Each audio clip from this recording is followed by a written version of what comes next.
Albert Einstein wrote, "Everybody is a genius, but if you judge a fish by its ability to climb a tree, it will spend its whole life believing that it's stupid." That is, at least according to Matthew Kelly, who in a self-help book in 2018 attributed the quote to Einstein. Even though we can't directly trace this quote back, it does not diminish the actual truth of the statement. Standardized tests and this one-size-fits-all basis are so bad for students with diverse learning styles and diverse brains. This leads to underdeveloped adults with a fear of learning and major confidence issues. We really need our students to enjoy learning so that our future artists are inspired, our lawyers are logical, and our doctors are precise.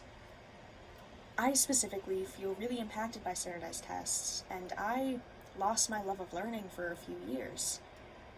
I felt like I never was able to develop an intrinsic sense of motivation for actual learning under this standardized test model. Standardized tests are the problem here. They hinder enjoyment, and the only solution for this is to just stop forcing fish to climb trees. Before we actually get into the nitty-gritty details of why these tests are so bad, we need to define what a standardized test is.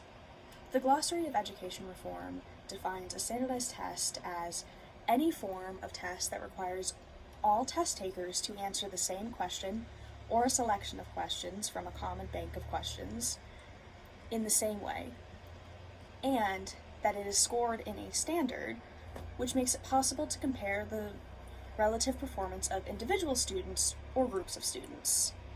There are some benefits. These tests are really easy to make, and they do offer some useful benchmarks, as well as the ease of comparability from student to student. Still, our students really do deserve so much more than easy. Even though there are some pros to this system, the cons greatly outweigh the pros.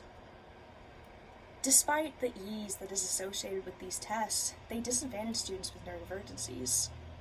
And it is proven that accommodations do work at leveling these playing fields. There is a common concern that scores will be inflated for students without disabilities when these accommodations are applied. It is actually completely untrue that that would ever happen, and a 2001 study conducted by Schultz and two others proves this. They say a primary analysis indicated that students with disabilities experienced a larger effect in the accommodated condition than did students without disabilities. The students with disabilities profited more than students without disabilities on multiple choice items, but did not on the constructed response items. This study proves that these accommodations level the playing fields for students.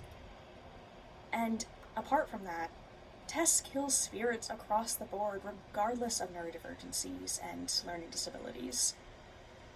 A 2003 study conducted by Amrin and Berliner actually proves that tests, standardized tests specifically, increase dropout rates.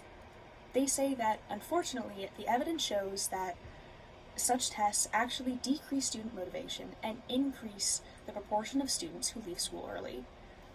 These effects are for life and are really damaging to individuals' confidence and want to learn. So the question is, what do we do now? We know that these tests are incredibly harmful for students, but they are so ingrained in our society and our policies and our classrooms. How do we actually take a step away from that? How do we remedy this? There are many options, apart from standardized tests, that do not let students off the hook. I am not trying to advocate for just letting students completely roam free. That would let too many students just become lazy, honestly. But my favorite system is an effort-based system. Students would still have assignments, they would still have grades, they might even still have tests in certain classrooms, but they would not be standardized tests, and teachers would play a more active role in determining if students are actually succeeding in their work. This would build confidence and freedom within the classroom, and it would have helped me specifically.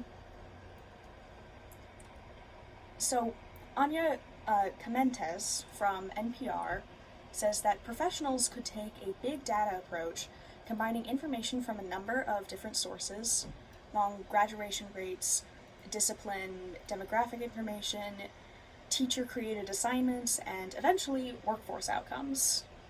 And this might be really expensive to actually make this transition, especially when you talk about pulling these big data sources in.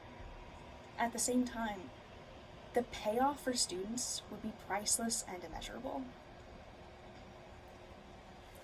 So let's take a moment to reflect on the dangers of standardized tests. These tests are proven to stifle creativity, they perpetuate inequality, it limits potential, and we really need to restructure it so that the classroom can be a really supportive and beneficial place for all students. So please, write a letter to your school board. We can change this. We can make these systems more equitable for all of our students and foster everyone's true potential.